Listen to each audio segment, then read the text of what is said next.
கடந்த ஆண்டு மத்தியில் இருந்து 11 வயது சிறுமிக்கு பாலியல் தொல்லை கொடுத்ததாக ஆண் போன்ற தோற்றத்தை கொண்ட ஒரு பெண்ணுக்கு எதிராக ஜொஹூர் பாரு செஷன்ஸ் நீதிமன்றத்தில் 2 குற்றச்சாட்டுகள் சுமத்தப்பட்டன.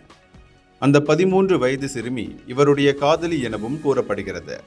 20 வயதான நூர் பரிஷா சஹானி மொஹமட் சுக்கோர் எனும் அவர் நீதிபதி தல்ஹா பாச்சோக் என்ற எம்போக் மோக் முன்னிலையில் குற்றப்பத்திரிகை வாசிக்கப்பட்ட பின் 2 குற்றச்சாட்டுகளையும் ஒப்புக்கொண்டார்.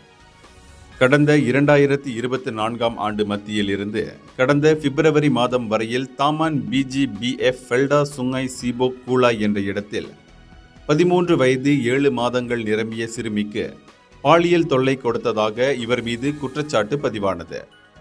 அரசு தரப்பில் டிபிபி நூர் ஃபடிலா ஜொஹானுடன் வழக்கை நடத்தினார். சிறார்களுக்கு எதிரான பாலியல் குற்றம் பிரிவு 14A கீழ் இவர் குற்றச்சாட்டை எதிர்நோக்கியுள்ள நிலையில் இந்த சட்டத்தின் கீழ் பிணை அனுமதி தரக்கூடாது என்று டிபிபி வாதிட்டார். ஆனால் நீதிமன்றம் பிணை அனுமதி தர விரும்பினால் எவ்வளவு தொகை விதிக்கலாம் என்று நீதிபதி டிபிபி தரப்பிடம் கேட்டார். ஒவ்வொரு குற்றத்திற்கும் 20,000 ரிங்கிட் பிணை அனுமதி தரலாம் என டிபிபி பரிந்துரைத்தார். தனக்கு அதிக பிணைத்தொகை விதிக்க வேண்டாம் எனவும் 2,000 ரிங்கிட் முதல் 5,000 ரிங்கிட் வரை பிணை விதித்தால் சமாளித்து விடுவேன் எனவும் குற்றம் சாட்டப்பட்டவர் நீதிமன்றத்தில் கூறினார். என் உடன்பிறப்புகள் அனைவரும் பள்ளிக்கூடம் செல்கின்றனர். என் குடும்பத்திலும் பிரச்சனை இருக்கிறது.